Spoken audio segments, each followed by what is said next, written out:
आज के इस टॉपिक में हमारा आज का टॉपिक है कैम्बियम। आज हम कैम्बियम की फॉर्मेशन और इसके फंक्शंस के बारे में पढ़ेंगे। कैम्बियम्स का जो फॉर्मेशन होता है वो एपिकल मेरिस्टेम की प्रोकैम्बियम से इसका फॉर्मेशन होता है।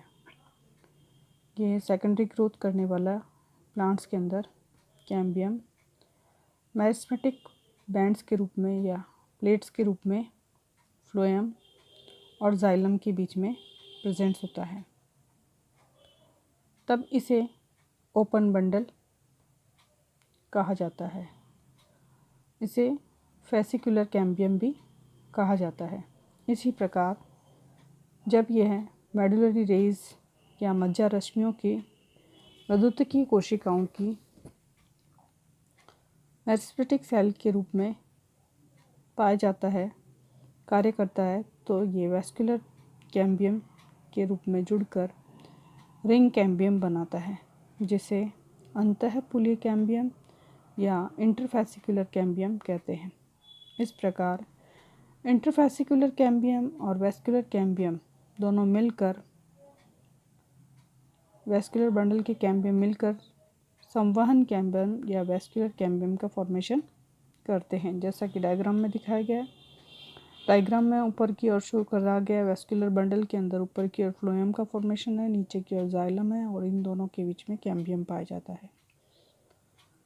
जो बंडल्स के बीच बीच में पेरिफेरल रीजन्स के अंदर मेडुलरी रेज पाई जाती है। इन मेडुलरी रेज के अंदर मेरिस्टेमेटिक जो सेल्स होती है वो डिवाइड होकर इंटरफेसिकुलर कैम्बियम का फॉर्मेशन करती है और दोनों कैम्बियम कनेक्टेड होकर एस्मेटिक सेल्स होती है जो work as a cambium interfascicular cambium.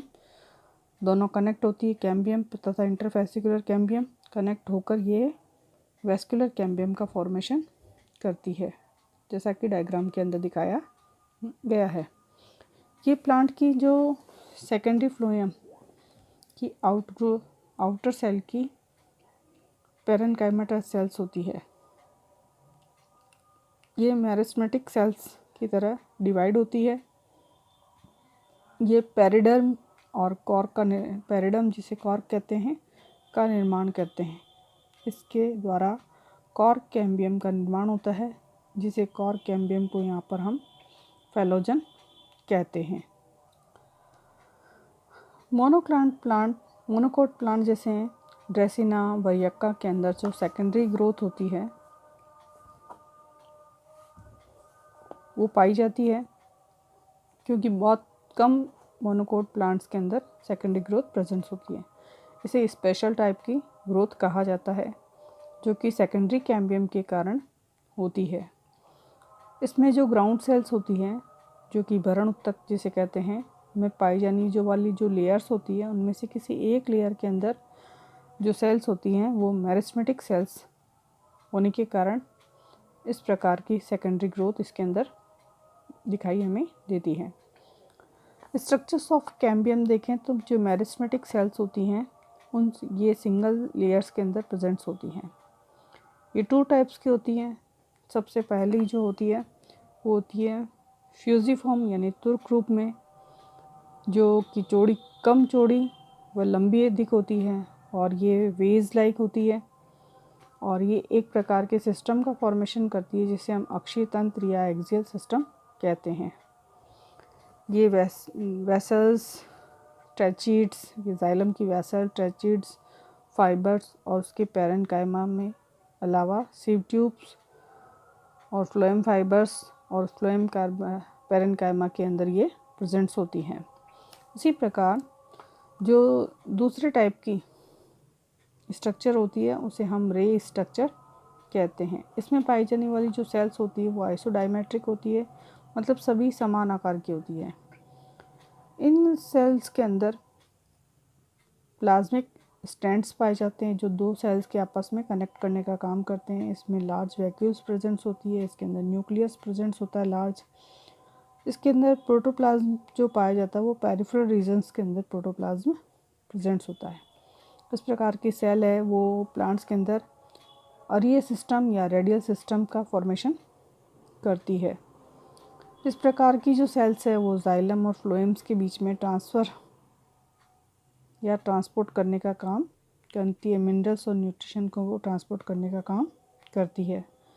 Functions देखें तो यहाँ पर जो फंक्शंस होते हैं ये कृत्रिम कायिक प्रवर्धन में, प्रोपगेशन, आर्टिफिशियल वेजिटेटिव प्रोपगेशन में ये बर्ड्स का या स्कंद जिसको स्टॉक कहते हैं में कलम सेक्शन में कैम्बियम पहले कैलस का फॉर्मेशन, कलम लगाने की क्रिया में कैम्बियम सबसे पहले कैलस का फॉर्मेशन करता है। दूसरा है सेल डिवीज़न के अंदर, ये पेरिक्लिनल डिविजन्स के द्वारा कैम्बियम सेल्स के अंदर पाया जाता है। अपर सेल्स में ये फ्लोएम मदर सेल्स के रूप में वर्क करता है और लोअर सेल्स के अंदर ये जाइलम मदर सेल्स के रूप में वर्क करता है सेल डिवीज़न के समय। ऐसा डायग्राम के अंदर दिखाया गया है। कैम्बियम सेल है, कैम्बियम सेल्स लोअर रीजन्स के अंदर जाइलम का फॉर्मेशन करती है और अपर रीजन्स के अंदर जब डिवीज़न करती है तो फ्लोएम का आउटर रीजन्स के अंदर जो कि पेरिफेरी के साइड में होता है से फ्लोएम का निर्माण होता है। नीचे की ओर जो सेल होती है वो डिवीज़न के द्वारा जाइलम का निर्माण करती है जो कि पित्त रीजन्स के अंदर प्रेजेंट होता है। डायग्राम 3 के अंदर, डायग्राम 4 के अंदर फ्लोएम की जो सेल है वो फर्स्ट डिवाइड होकर P1 कहलाती है। इसी प्रकार जो इनर सेल्स होती हैं वो वेसिकल्स और जाइलम सेकेंड लेयर्स का फॉर्मेशन करती है। फ्लोएम सेल्स फिर से डिवाइड होकर सीव ट्यूब्स का निर्माण करती है और कंपेनियन सेल्स का निर्माण करती है जिसे P1 और P2 के नाम से दिखाया गया है। बीच की जो सेल होती है उसे C यानी कि कैम्बियम सेल के रूप में शो किया गया है। X1 X2 ये जाइलम सेल्स कहलाती हैं जो कि वेसल्स और टेस्टिड्स का फॉर्मेशन करती है। एक्टिविटी ऑफ कैम्बियम, जो कैम्बियम की जो ग्रोथ होती है वो क्रिया होती है क्यों क्या बढ़ती है। जब उष्णकटिबंधीय या ट्रॉपिकल रीजन्स के अंदर वर्ष भर या साल भर तक एक जैसा ही मौसम रहता है तो उसमें किसी भी प्रकार के एनुलर रिंग का फॉर्मेशन इसमें नहीं होता और सीजनल वेरिएशन इसके अंदर नहीं पाया जाता।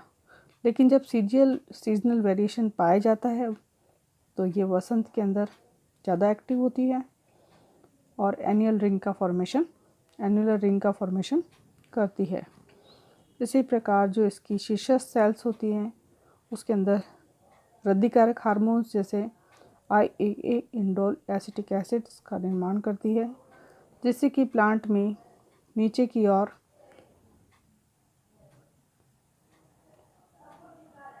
मिनरल्स का ट्रांसपोर्ट होता है और कैम्बियम को एक्टिव करता है जिससे कि कैम्बियम से जाइलम टिश्यूज़ के डिफ्रेंशिएशन में ये जिब्रेलिन एसिड्स जो है वो IAA दोनों मिलकर अपना रोल अदा करते हैं।